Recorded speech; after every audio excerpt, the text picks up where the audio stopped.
No alvo com Heron Falco.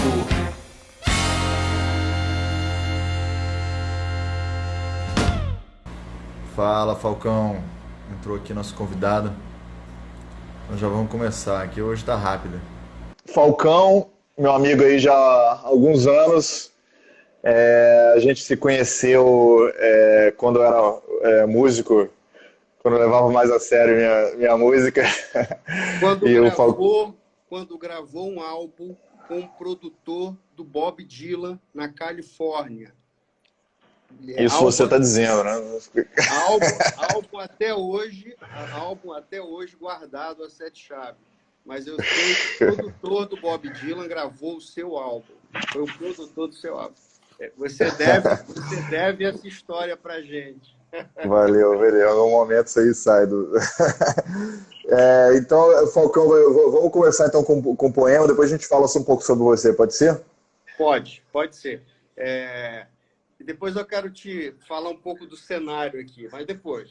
Tá bom, Tem tá a bom. ver com o que você está falando. Um grande homem. Eu vou dizer só no fim quem é o poeta, isso você vai Tá bom. A vida e o barco. Andar e mais andar é a vida a bordo. Mal estudo e apenas eu vou lendo. À noite, com a música entretendo, deito-me cedo e mais cedo acordo. Saudosíssimo, a pátria eu recordo, e para consolo versos lhe fazendo, desenho terras só aquela vendo, e para não chorar os lábios mordo. Enfim há de chegar, eu bem sei, que o Brasil eu reveja jubiloso, e se outrora eu servi-lo só pensei, muito mais forte e muito mais zeloso. Para ainda mais servi-lo voltarei, até que nele encontre o último repouso. 14 de julho de 1887, Dom Pedro II. Uau. Como eu sei que você é um estudioso, um conhecedor das casas reais, um apreciador da história, da nobreza, enfim, da importância que tem para o mundo, eu quis fazer essa homenagem na partida. Chama-se Funcionou. A Vida e o Barco. Tocante, funcionou, muito bom. Obrigado aí pela lembrança. E Falcão, se você puder falar um pouquinho sobre lembrando assim que o nosso programa Brasileiro Extraordinário, a gente está tentando, a gente não está atacando uma seção da sociedade, o que você faz e o que você pode contribuir no seu canto. Isso aqui é uma coisa social, né, geral da sociedade brasileira. Então fala sobre você, de onde você vem, quem você é, mas além da profissão, por favor. Tá. Antes disso, eu queria falar disso aqui, ó. Ok, fica à vontade. É um quadro de 2004. É um quadro de 2004, feito aqui no Rio de Janeiro, uma aquarela chamada Frota de Pesqueiros. É de um homem chamado Mário Bering, mineiro, uma das pessoas mais importantes para o desenvolvimento da energia elétrica no Brasil. Foi um dos que viabilizou o pacto da hidrelétrica de Itaipu, a constituição da CEMIG, de Furnas. Foi um dos primeiros presidentes da Eletrobras, um grande homem, que eu admirei e de muita sensibilidade, que me deu de presente esse belo quadro aqui, essa aquarela desenhada... Mas ele não é o pintor, não, ele é o cara que te deu.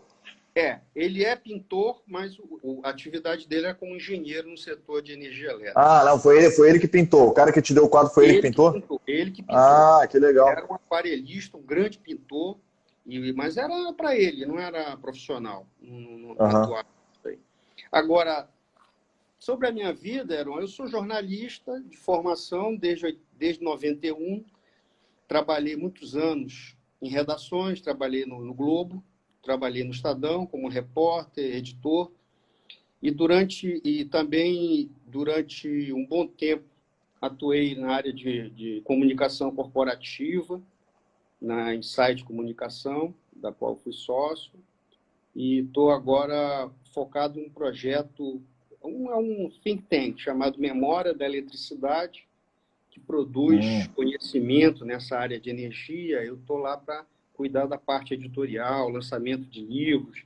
Eu estou preparando um livro agora interessante sobre a área nuclear, sobre outras formas de energia também, a gente está estudando. E eu desenvolvi, de uns 10 anos para cá, a atividade como escritor. Eu já lancei 5 livros. O último é um livro de poemas, que é uma coletânea de 35 anos em que eu escrevi poesia, né? De 35 anos para cá, eu fiz uma coletânea e lancei Poemas do Olhar, que é um livro autoral, e os outros são livros de trabalho. Esse aí é o que eu tenho. Esse é um livro fantástico. Autoral, é um livro que fala do amor, que fala da vida, que fala da solidão, que fala do mar, enfim, assuntos. Então, eu tenho esse lado do jornalista, eu tenho esse lado do escritor, né? E desenvolvo muito esse lado poeta, que é hoje o que mais me entusiasma, que mais me encanta. Eu acho que a arte tem um papel no mundo e particularmente no Brasil. Eu vejo assim a arte com 2 vertentes. Ela é, ao mesmo tempo, gentil, delicada, amorosa, sensível, afaga a alma, afaga os teus pensamentos, e, ao mesmo tempo, a arte ela é perplexa, ela é atônita, ela te leva a pensar, ela te tira da zona de conforto, ela te faz enxergar o que, às vezes, a filosofia não percebe, a sutileza da subjetividade, o não racional. Então, eu acho que a arte tem um papel nas suas variadas formas, poesia, canto, dança, música, enfim, todas as formas de arte são válidas e importantes. E eu acho que isso é um caminho de conhecimento e de compreensão do mundo. Eu queria saber...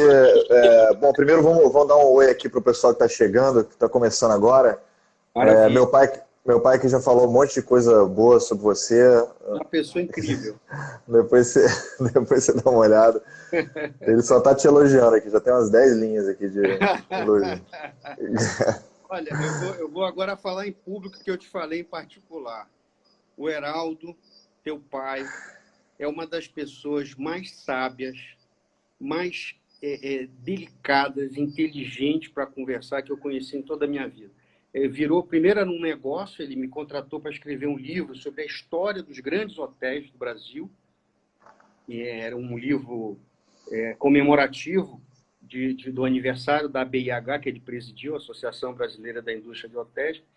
E nós fizemos um livro, uma seleção dos principais hotéis, e ficou um livro leve, gostoso, com histórias interessantes, detalhes desses grandes hotéis do Brasil todo e tal. Então, foi uma coisa. De lá, fizemos uma amizade que ficou até hoje. É uma pessoa incrível que eu adoro conversar.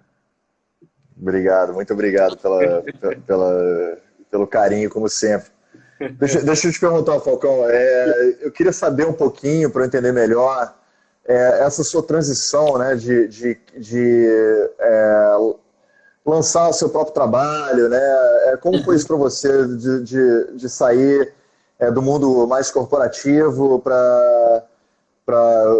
porque eu imagino assim, o pessoal que está assistindo aqui todo mundo é um pouco artista, né? Todo mundo pelo menos quer ser um pouco mais artista, mesmo grandes artistas querem ser. Então, talvez a gente pode inspirar um pouquinho, né, com a sua história de como você saiu assim em público para começar a fazer isso. A minha história com a poesia, com a arte, tem a ver com exílio. Nós viemos morar aqui no Rio de Janeiro, nós somos paraenses de Belém do Pará, e viemos morar no Rio por conta do trabalho do meu pai em 1984. Lá se vão 36 anos. E essa saudade, essa ausência, a distância da família, dos amigos, da história, das raízes da nossa terra, que é uma terra de uma cultura fabulosa, recém-descoberta, agora que estão descobrindo esse outro lado cultural da Amazônia, e não só o aspecto ambiental. Então, isso foi um belo material que me incentivou a escrever. E direcionei para os versos, para a poesia, que eu gosto muito, já desde adolescente, que eu faço os meus rascunhos. Então, eu diria que tem a ver com o exílio. mas nunca tinha publicado um livro com poemas. Há 2 anos atrás, meu pai veio a falecer, era um dos meus gurus, uma referência de homem para mim, de ser humano, de tudo. Eu, vendo ele morto, parece que ele me falou em silêncio: meu filho, não adie mais nada. Faça. Não adie. Em silêncio, sem abrir a boca, já tinha partido, né, para o plano celestial. E eu fiquei com isso na cabeça. Eu disse: não, chega. É agora que eu vou fazer. Então, juntei, saí catando tudo que eu escrevi nesses 35 anos e resolvi fazer um livro que é uma coletânea desses poemas, que eu dividi em 3 blocos: uma parte de amores, uma parte mais de homenagem à família e tal, e uma parte de temas variados, entremeado com pensamentos também, que eu gosto bastante. Eu até, se você me permitir, separei um poema do livro que eu acho que tem a ver com a nossa conversa, um pouco da... Ué, que isso, permitir. Por favor, se você nos honrar, nos presentear com uma recitação, será a nossa honra. Chama-se Eus. Eus. Ando sozinho acompanhado de mim mesmo. Solidão a 2, dupla face, da mesma alma feita de noite e dia e lua cheia. Deparo-me comigo. Sinto vontade de me abraçar, beijar, dizer palavras sem sentido, apenas para despertar o mar revolto, represado no coração. Olhe o outro dentro de você. Sem perceber, estarás rindo. Do silêncio sonoro, sussurros da alma tateada em si. Teu eu companheiro, guarda teus segredos mais recônditos, escondidos, dos olhos, nunca da mente. Desmente até a vírgula mal posta no vernáculo, dito em transe. Seja você, seja seu eu, seja o que seja, nunca haverá melhor conselheiro que os olhos diante do espelho. Chama-se Eu, esse poema. É um pouco existencialista. Muito bom, muito bom. Não, pô, é assim que eu gosto. É assim que eu gosto. Muito bom. Acreditar na vida, nas potencialidades. E foi bom você ter falado dessa história dos artistas anônimos, às vezes das capacidades escondidas que as pessoas têm em relação à arte, e que, às vezes, por uma noção distorcida, que só vê a arte dos grandes artistas. Mas a arte não é só dos grandes artistas. Você sabe disso. Aliás, os grandes artistas um dia foram anônimos e dependeram de outros artistas para produzir a sua arte. Eles não começaram a história. Eles carregaram a história dentro deles e fizeram a sua arte a partir dessa experiência coletiva. Então, eu acho interessante que as pessoas deixem fluir os seus talentos, que pode ser poesia, que pode ser canto, pode ser dança, enfim, você tem variadas formas aí de expressar, mesmo que para públicos restritos, para a tua família, para os amigos, porque eu acho que quanto mais você compartilha a arte e libera os teus talentos, mais você faz bem ao mundo, né?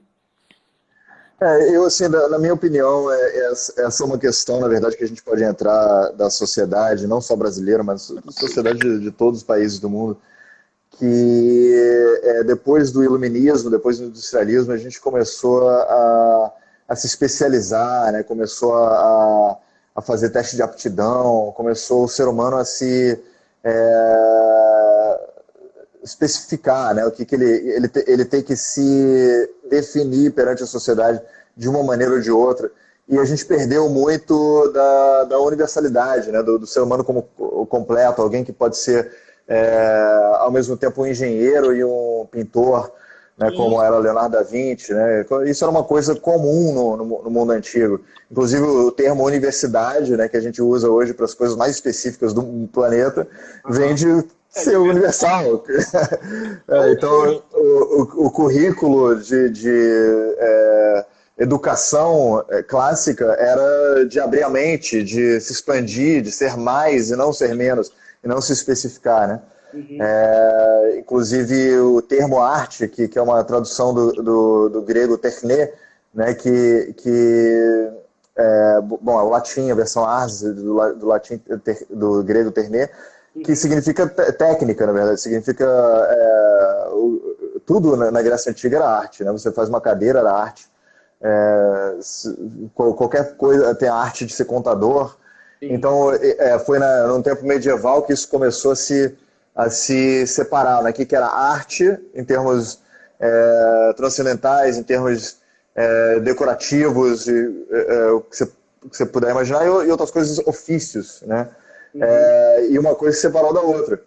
Mas lembrando que no início não eram separadas essas coisas. Então, uma pessoa que estava construindo uma cadeira se via tão importante quanto uma pessoa que estava pintando um quadro. Então, ele se colocava, né, naquela cadeira, ele transcendia aquela cadeira o máximo possível para ser uma obra que inspirasse, que compunha o ambiente de uma forma né, a elevar a alma humana. Então, esse é o tema, eu acho, né, que as pessoas se veem muito. Aí eu queria convidar os nossos amigos aqui presentes, aqueles que não se veem como artistas, começarem a se ver como artistas, porque o ser humano não é separado do cérebro esquerdo do cérebro direito, né, hemisfério esquerdo do hemisfério direito, humanas e exatas. A gente tem os dois cérebros, todo ser humano tem os dois hemisférios. Isso. Então, né, como que a gente, né, inspira, como que a gente passa a ser mais artista, né? Uhum. Eu acho interessante, você colocou, bem interessante, eu vou te dar um exemplo, que eu acho que é uma história bem conhecida, para você ver a potência que a arte tem. No início do século XIX, 1810, 1820, existia na Inglaterra uma mulher chamada Mary Shelley, que casou com um poeta, por isso que o sobrenome é Shelley. Sim, Gostava muito de escrever, mas você sabe que naquela época as mulheres não podiam escrever, ou podiam lançar um livro sem assinar, by a lady, ou que um homem assinasse por ela. Ela escreveu um livro dos 16 aos 18 anos.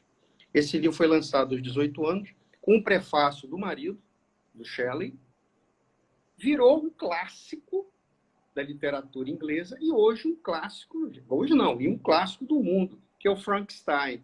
A Mary Shelley escreveu Frankenstein dos 16 aos 18 anos, não pôde assinar, porque era mulher, prefaciado pelo marido, todo mundo achava que ele tinha escrito o livro, e antes dele morrer, ele anunciou para toda a intelectualidade inglesa, para toda a sociedade, que foi ela. Aí eu te pergunto, como é que uma garota de 16 anos, morando em Londres, em 1810, 1815, da periferia de Londres. Tudo bem, o pai tinha uma livraria, o pai era um intelectual, facilitou, é verdade. Mas eu digo assim, com 16 anos, eram 18 anos, você escreveu Frankenstein, cara.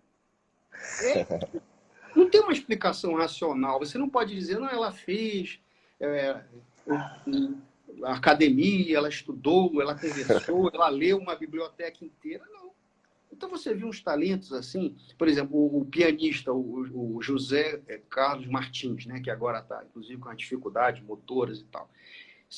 Eu vi o filme dele, eu fiquei impressionado. O cara com 5 anos tocava clássicos, completo, com um virtuoso, com uma performance de uma riqueza.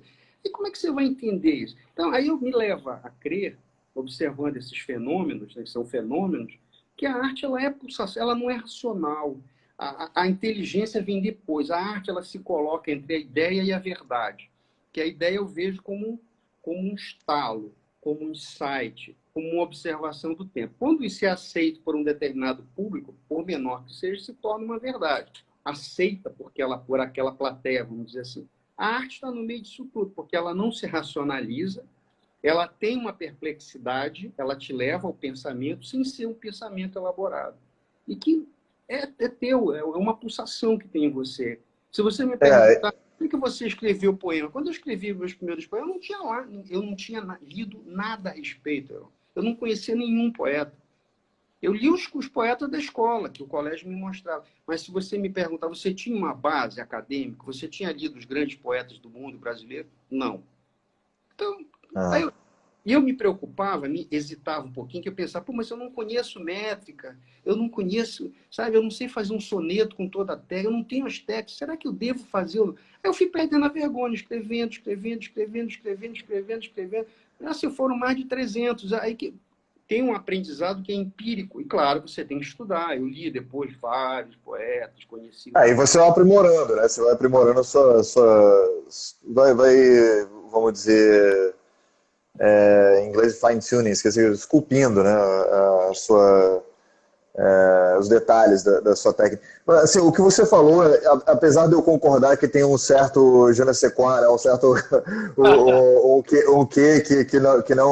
que não se toca na arte, ao mesmo tempo eu sou mais a escola de inspiração para todos, né? Eu acho que o ser humano, vamos dizer que hoje não se pensa como artista, ele usa isso como uma objeção. Tipo assim, eu não vou fazer arte porque eu não sou Mozart, né? Eu tenho 40 anos de idade e eu até hoje não sei cantar, como é que eu vou ser cantor? Então eu acho que também vale a pena, enquanto existe sim a magia da arte e tudo mais, também é interessante lembrar da parte mais de suor da arte, né? Que é assim... Mozart escrevia a sinfonia com 6 anos de idade, mas estava lá o Leopold Mozart com a varazinha batendo na mão dele sempre que ele errava, desde os 3 anos de idade, entendeu? E ele estava lá aperfeiçoando a técnica, ele queria ser que nem o pai dele, que era um pianista, que era um bom pianista. E existe isso na arte, né? Existe ambiente, né? Existe... eu, por exemplo, quando eu morava em Londres, estava lá imerso naquele cenário artístico. Eu estava em Dalston, né, em Hackney, que a Vogue italiana chamou de The Coolest Place on Earth, né, o lugar mais da pesada, sei lá qual que é o termo, o lugar mais fera do planeta. E por lá tinha diretores de cinema, você ia em shows toda noite, que você via a sua banda favorita, que você, essa banda é a melhor banda que eu já vi na minha vida. E no dia seguinte você não lembrava do nome, porque você já estava em outro show.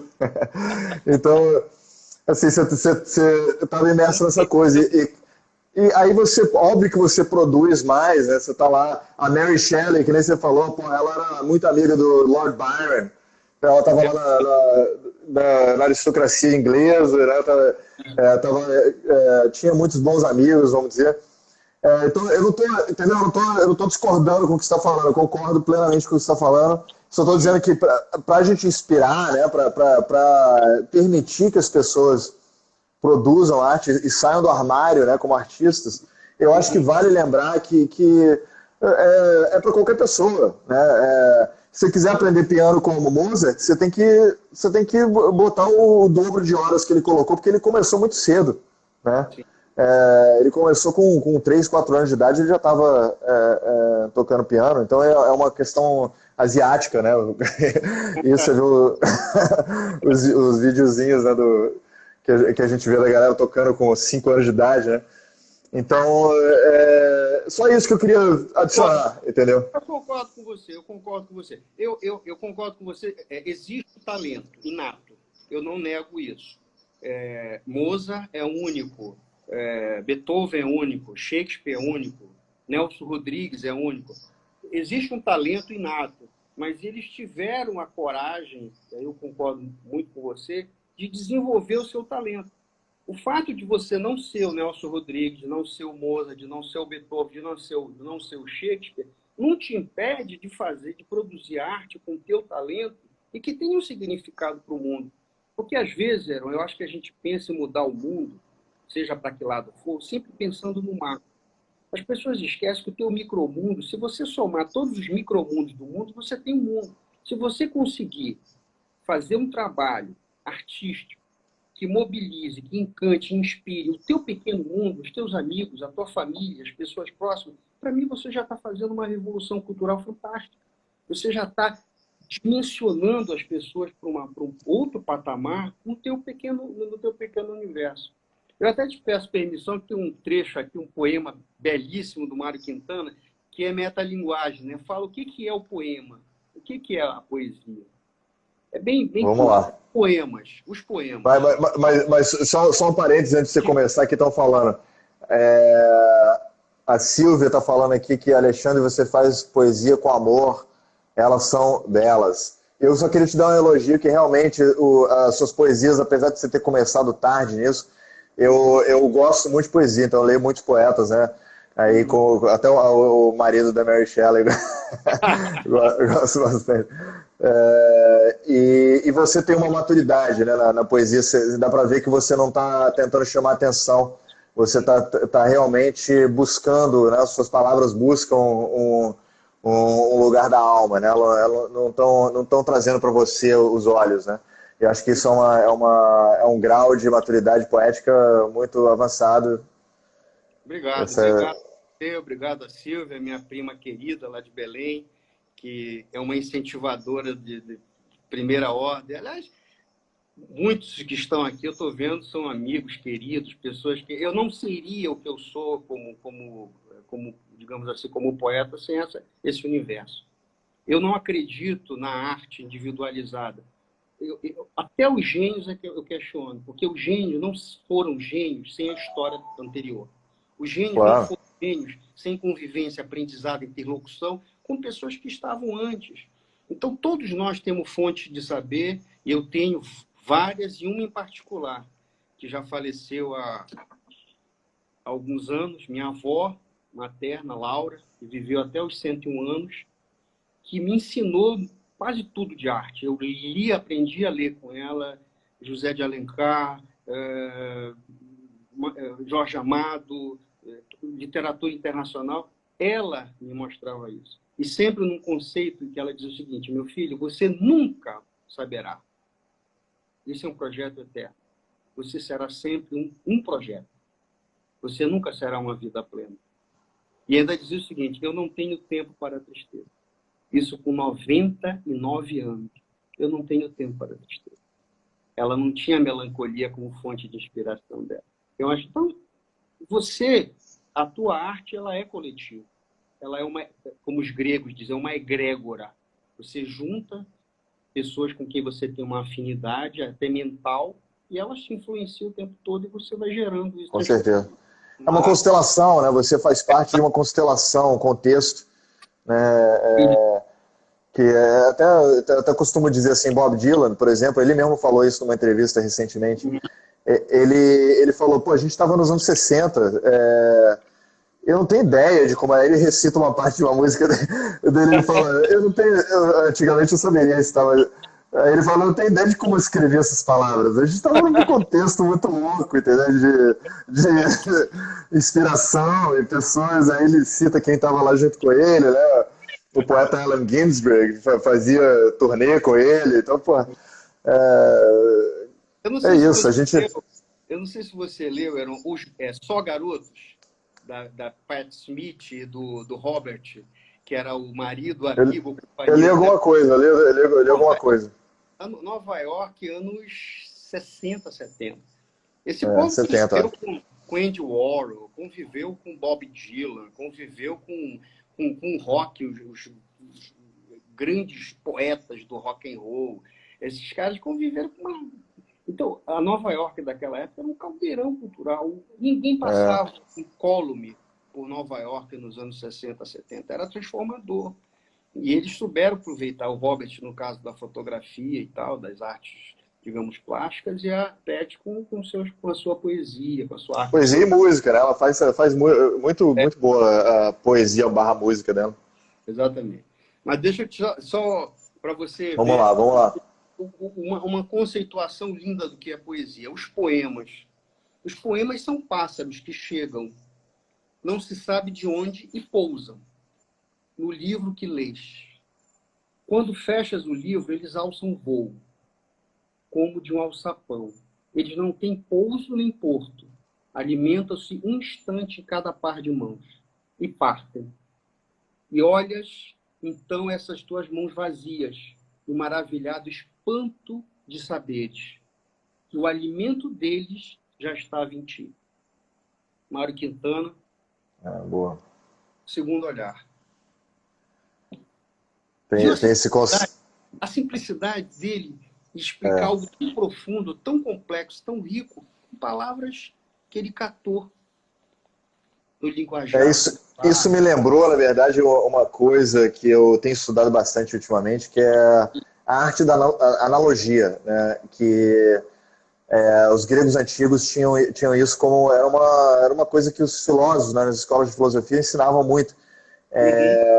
Inclusive o termo razão, que a gente tem hoje como uma coisa mais de cálculo, de ser frio, o termo razão, que em grego é logos, né? Do latim ratio trouxe uma coisa mais prática, né? mais de cálculo mesmo. Mas na versão grega era um conceito que tinha tudo a ver, ou só a ver com analogia. Ou seja, ser capaz, você ter razão, você olhar para a natureza e ser capaz de observar como os pássaros são como os poemas. Entendeu? E isso não tem nada a ver com a racionalidade hoje em dia. Olha que interessante. A racionalidade era justo isso. Você poder olhar para uma coisa e ver como ela era outra. Entendeu? Como ela era análoga a outra coisa. E você aprendia a arte de ver isso, né? A arte de transformar, assim, como que um pastor de ovelhas é igual a um líder. Por isso que assim, os contos antigos e tudo são muito assim, né? Sobre daí que saiu a arte, né? Dessa capacidade de você comparar uma coisa e ver outra coisa nisso. Então, quem lê a Bíblia, por exemplo, em termos que nem os cientistas modernos leem, em termos de análise, né, analíticos do que parece ser falado, tá tirando essa racionalidade suprema, né, que é de extrair daquilo um paralelo para qualquer coisa, né? Então, eu acho que eu tô pegando esse poema e tipo, extrapolando para um assunto legal. Eu tenho estudado isso muito ultimamente. Eu acho que falta isso na gente hoje em dia, aprender a ver as coisas analogicamente. Tá. Eu acho que o grande ensinamento da arte em relação à linguagem, pegando o gancho do que você acabou de falar, é você entender o silêncio. Nós temos uma necessidade muito grande de verbalizar, de explicar tudo com o dicionário, de entender tudo com as ideias racionais, com as palavras. E quando você percebe a arte, conhece a arte, você começa a entender o que existe entre as palavras, entre as letras, entre as verdades.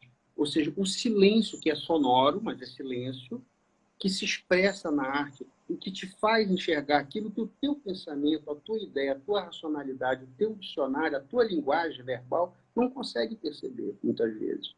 Então, esse jogo e por que a poesia especificamente? Porque a poesia, ela te dá um grau de liberdade, de brincar com as palavras, de dar sentidos variados à palavra, que o sol não é sol, a lua não é lua, a estrela não é estrela, o mar não é mar, o mar é mais do que isso, o sol é mais do que aquilo. Então, eu acho que isso aí é um grande ensinamento, que para mim isso é filosofia do pensamento. É uma forma de compreender o mundo por um pensamento que eu chamo de pensamento silencioso, subjetivo, delicado, entre as coisas, e não com um texto pronto que você lê literalmente aquilo que está escrito. Eu até separei para você aqui um negócio, um trecho que tem a ver com os sentidos variados que as palavras têm. Chama-se Sol e Lua Cheia. O sol vestido de noite cantou a lua. Penumbra de um amor feito de estrelas e brilho do olhar. Noite, teu encanto engana até o sol, que inebriado tira seu manto de nuvens e com ouro de sua luz apaga-se diante do luar. Vem, lua, desnuda teus mistérios para me tirar do sério. Deitado na areia, olhos fixos, no teu brilho sem rosto, sem corpo, apenas o deserto que meu coração desenhou. O sol é maior, mais distante, imponente, amante. Apenas diante do teu sopro range os dentes. Até parar a dor, louco, não fala. Grita o silêncio que a lua deixou ele soltar. Então, é um pouco o valor do silêncio e dos sentidos outros das palavras que corriqueiramente tem um sentido, digamos assim, literal, né? Dicionarizado e tal. Esse é seu? Esse é seu? Esse é meu, esse é meu. É o sólido. Ah, tá, porque estão perguntando aqui, bom, aonde acha e encontra mais no seu Instagram, né? Se te seguir aí, Exatamente. você publica. Alexandre Falcão. O Alexandre Falcão. Né? É a minha Aham. plataforma de arte, é uma página aberta onde a gente posta semanalmente, com a ajuda da Daniele, nossa parceira comum, grande artista, uma pessoa que é uma brisa, né, para a gente, porque tem essa percepção grande da arte. A gente posta lá poesias, crônicas, pensamentos toda semana, e ali tem como acessar, como saber para poder adquirir o livro, se quiser, enfim. Bom, o pessoal aqui tá muitos elogios aí a você e suas palavras. Obrigado. Depois você dá uma olhada aqui, eu te mando. Me manda. Aí minha mãe está dizendo exatamente, cuide do seu quintal porque ele faz parte do seu jardim. Só... Boa, gostei. Bonito. Você tem uma família de artistas, né? De pessoas sensíveis. São todos artistas. Ninguém admite, né? Incluindo eu. Mas a gente é artista mesmo, de uma maneira ou de outra, somos. Com certeza, com certeza. Aqui tem muitos amigos queridos que me ensinam sempre.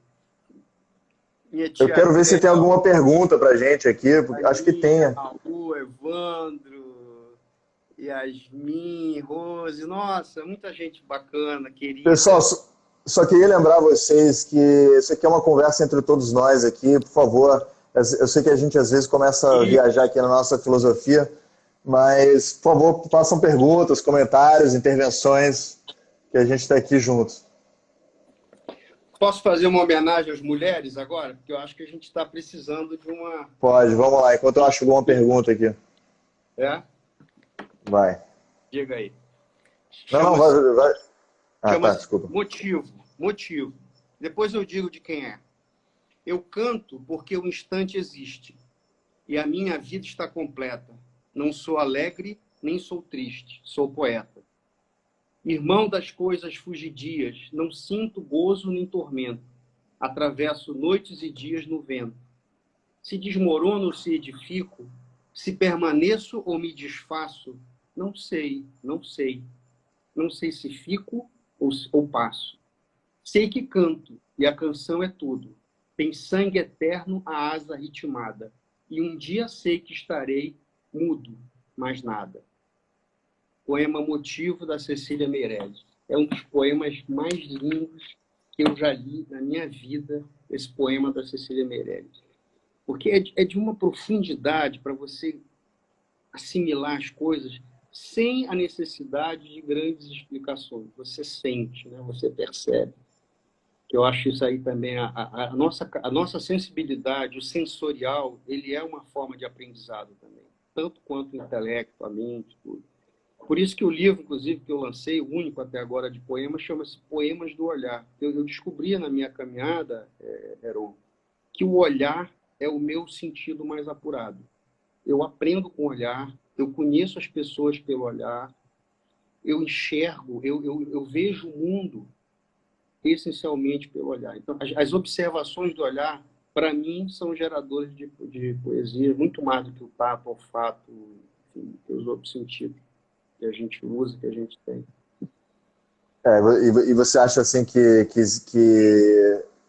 cada pessoa tem um sentido mais apurado, mais sensível? Eu acredito. Você já observou que algumas pessoas gostam de ouvir, de escutar?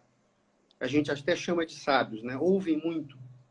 Outros são até verborrágicos, falam. Tem uma necessidade. Se por um lado incomoda, é uma forma de aprendizado a pessoa que fala muito, porque ela está falando para ela, não é para o outro. Ela está primeiro falando para ela. Existem pessoas que usam o olfato de uma forma... Chefes de cozinha fazem pratos incríveis por aqui. Mais do que a receita que está pronta na cabeça, é o olfato. Capacidade de discernir odores. Então, eu acho que cada um tem o paladar. A gente está tomando vinho. O vinho é essencialmente a bebida... É a arte.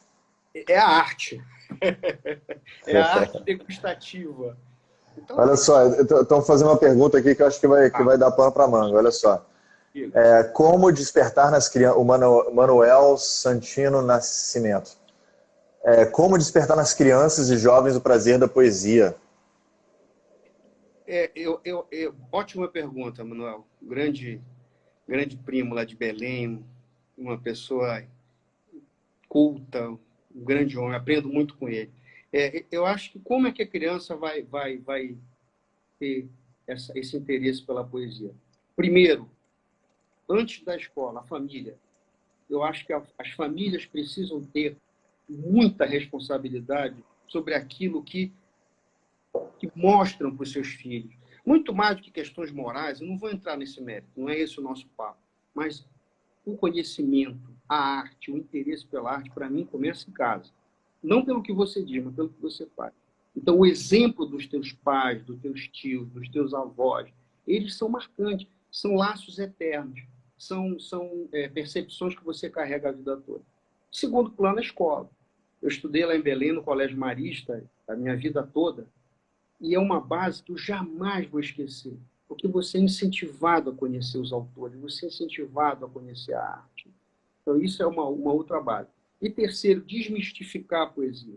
Um dos lançamentos do meu livro que eu fiz lá em Belém, uma prima minha, a Wanda, que é diretora de uma escola, não sei se ela está assistindo aqui, ela disse que estaria. Ela é diretora de uma escola municipal do interior do Pará, uma cidade chamada Ananindeua, que é colada em Belém, como se fosse Rio Niterói. E fizeram uma semana de arte lá e me convidaram para falar do livro. E eu queria fazer uma coisa interativa, eu convidei as crianças para declamarem. Eu achei que ninguém ia querer. Eu pensei, via público, num ginásio, com 200 pessoas, eu tive que selecionar. Porque era tanta criança querendo ler. E a declamação era tão linda, porque era pura. Não era uma declamação técnica, que ele aprendeu porque ele ouviu algum poeta. Não, era uma declamação da alma dele. E ficou lindo. Então, eu mostrei para eles, até me dispus a fazer um laboratório de poesia, a gente vai marcar, para desmistificar, porque a imagem que a gente tem da poesia ainda é a da poesia rococó, clássica, que tem seu valor, que ela é rica, eu não estou questionando isso, mas que é de difícil compreensão. Só que você tem vários poemas, inclusive para crianças, Clarice Lispector, Carlos Drummond de Andrade, Mário Quintana, que fizeram poemas para crianças. Vinícius de Moraes, tem livros. Oscar Wilde escrevia muito para criança. Pois é. Eu lia para minha filha, para ela dormir, esses poemas, ela ficava encantada. E eu mesmo não acreditava. Eu estou lendo Clarice Lispector para uma criança de 6 anos. Eu estou lendo Drummond, estou lendo Vinícius. Poemas belos. Perfeitamente assimiláveis para uma criança de 6, 8, 10, 12 anos. Tranquilamente. Eu acho que esse é o caminho. Família, escola e desmistificação do que é a poesia. Que é engraçado, só para fechar. As pessoas não conseguem associar a poesia a outros modos de arte. Eu sempre digo para as pessoas, o que é a poesia? Ou como é que você vê a poesia? Você conhece poesia? A pessoa, não conheço. Eu pergunto, você gosta de música? Gosto de música. Você ouve que tipo de... gosto de samba, gosto de... Isso é poesia. A letra que está sendo musicada, que foi musicada, ela é um poema. De várias vertentes, né? Eu estou falando de uma forma geral, mas aquilo é uma poesia. O que você fez com o teu álbum musical, lá que o produtor do Bob Dylan fez para você, a produção, aquilo é poesia. O que você fez é poesia. Só que você musicou. Você acrescentou aqui ao poema o que o poeta não acrescenta, que é a melodia, as notas. Não, mas olha só, cá entre nós, isso sempre foi... a poesia sempre foi meu ponto de partida, né? Já que a gente já está bebendo um pouquinho, vamos entrar nesse assunto. A poesia sempre foi meu ponto de partida, né? E eu até falava isso, né? Era minha bandeira quando eu era músico. Inclusive, assim, de novo, voltando, você sabe que eu sou um amante do mundo antigo, né? Do mundo clássico. Eu volto sempre nessa tecla. Porque eu vejo que no mundo antigo a gente ainda via o ser humano como um ser integral, né? Como a gente tocou no assunto mais cedo. E no mundo antigo, poesia, inclusive, era musicada, né? Em certo momento não existia uma separação entre música e poesia, né? Entre o lírico e melodia, vamos dizer. Uhum. Então, assim, eu entrei na música com esse objetivo, né? Eu gostava só de poesia e eu não era músico. Não sei se você sabe isso sobre mim, mas eu aprendi música na marra, né? Até entrou aí meu amigo Felipe, que foi da minha primeira banda. Felipe Viana, grande amigo. Um abraço para você. E ele sabe muito bem aí que o primeiro show que eu fiz de música, eu tava gritando totalmente fora do tom. E minha guitarra desplugou na segunda música e eu toquei o show inteiro sem guitarra. Então ele estava lá no palco comigo. E assim, eu fui aprendendo a cantar para poder musicar minhas poesias. Inclusive, eu te convido a fazer a mesma coisa. A começar a musicar essas poesias. Algumas experiências, né? Que bom. Para parceiros, até para um primo meu que é músico, para ele... Não, mas tô falando você cantar, você entrar no jogo. Não tem pra... Mas é justo isso que eu tô falando, eu também não tenho talento, entendeu? Eu tirei lá entendeu? Isso que não foi grande coisa, mas alguma coisa eu tirei de muito longe. Fazer um sarau com você de música e poesia, você tocando os clássicos do rock, do blues, do folk, que você conhece muito, e a gente entremear isso com poesias. Pensa nisso. Muito legal, muito legal. Você já viu aqui no Rio, eu esqueci o nome dele agora, mas tem um cara que é professor de filosofia que faz uma coisa assim que eu achei extraordinária. Uhum. Ele pega uns artistas de jazz e ele declama poesia e fala sobre filosofia poeticamente com artistas de jazz por trás. Meu Deus, me apresenta. Fazendo intervenção. Foi uma das coisas mais fantásticas que eu vi ao vivo, assim, acho que em toda a minha vida. Me apresenta, fantástico. Eu achei superior aos poetas beatnik, que eu adoro os poetas beatnik, Jack Kerouac, Allen Ginsberg, etc. E achei superior. Entendeu, cara? Porque ele mete Foucault, Nietzsche no meio. Só que de uma maneira poética, é bizarro, tudo, tipo assim, é tudo que você pode querer como um intelectual sensível, vamos dizer. Olha, aproveitando a tua provocação, beatnik, eu te disse que eu tinha duas surpresas. Uma era o poema de Pedro II, e a outra é o que eu vou te mostrar agora, de Carlos Drummond de Andrade. Chama-se A Bunda, que Engraçada. Presta atenção. A bunda, que engraçada, está sempre sorrindo, nunca é trágica. Não lhe importa o que vai. Pela frente do corpo, a bunda basta-se. Existe algo mais? Talvez os seios.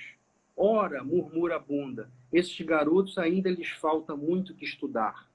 A bunda são duas luas gêmeas, em rotundo meneio. Anda por si na cadência mimosa no milagre, de ser duas em uma plenamente. A bunda se diverte por conta própria e ama.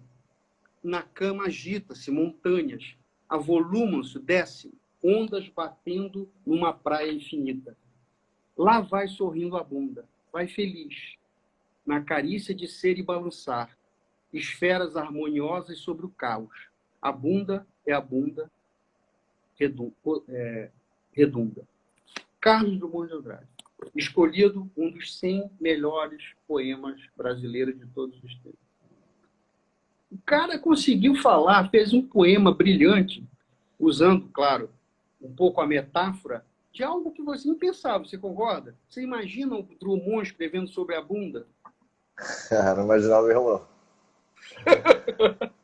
Mas isso aí é o tirar onda, né? Você pega qualquer coisa aí que eu faço um poema. É um pouco beatnik, né?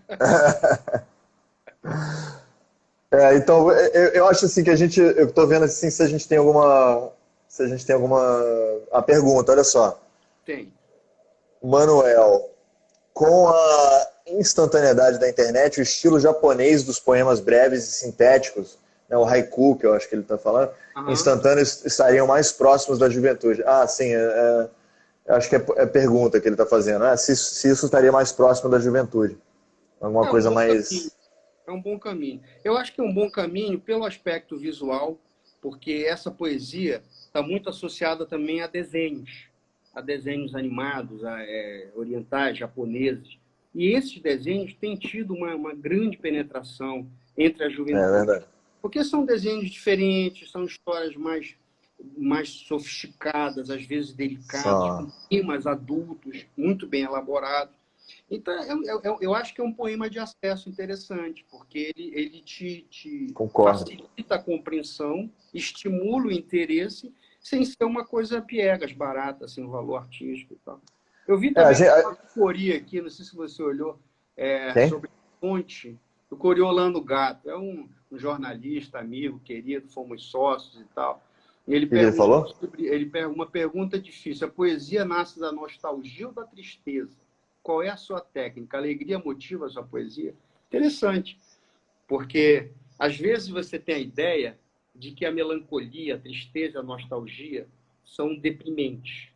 Claro, existem temas que são pesados, que são aquele existencialismo forte, que te coloca contra a parede, que desmistifica, que arranca teu fígado. Eu sei, tem essa corrente, tem essa linha, não tem problema.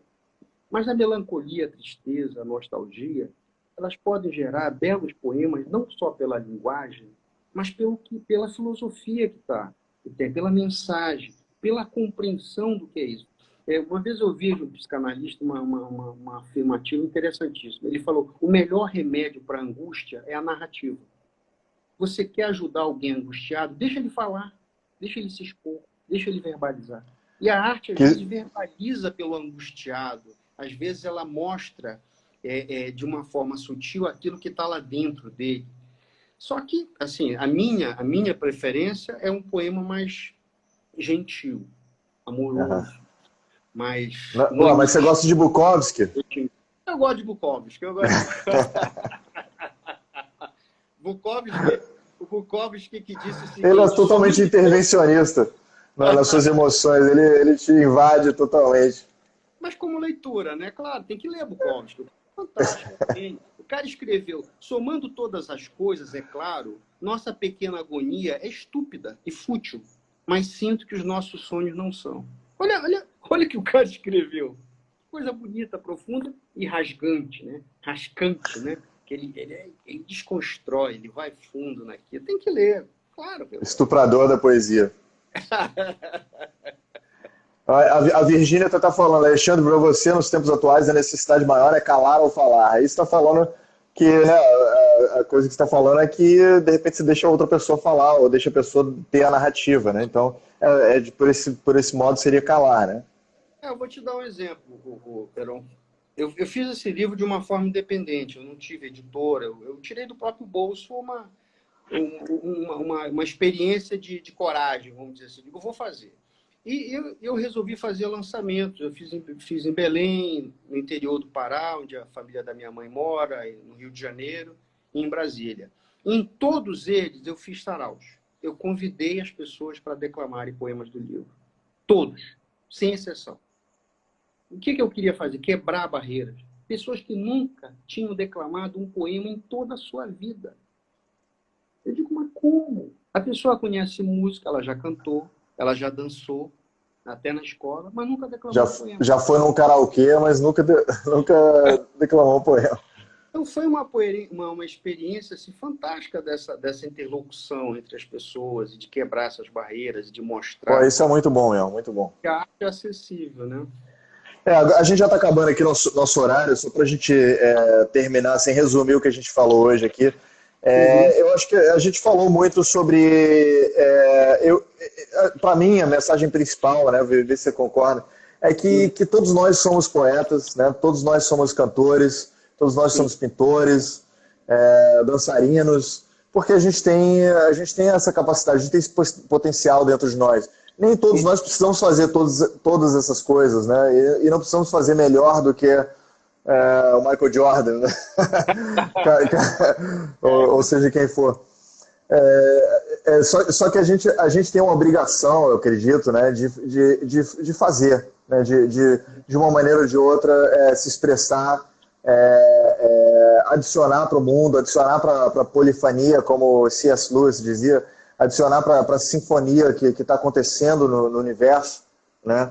Tá rolando uma sinfonia e a gente pode contribuir aí com o triângulo, a gente pode contribuir com o que for, né? Cada um no seu sistema, no seu microcosmo. E eu acho que isso, só essa vontade de presenciar a arte, de participar na arte, transforma qualquer sociedade, inclusive a nossa aí que está num caos total, e está todo mundo desfocando, como o meu amigo Ricardo Abreu, que está aí, já foi um dos nossos convidados, falou, que o Brasil precisa de menos política e mais arte. Então, ou seja, no mundo onde o Caetano Veloso, o Gilberto Gil e tudo mais começou a ser visto como seres políticos, cadê a arte? Né? Então, é isso. E você, o que você achou que foi a mensagem aí da nossa conversa e o que a gente deixa? Tem 30 segundos. A mensagem para mim é: poetize-se. Poetize-se. Todos podemos nos poetizar. E tenho certeza que a poesia vai engrandecer você em qualquer circunstância. Por mais que você não tenha técnica, rima e métrica, mas você tem coração e história. Valeu, Alexandre. Muito bom estar com você hoje, hein? Muito obrigado por vir.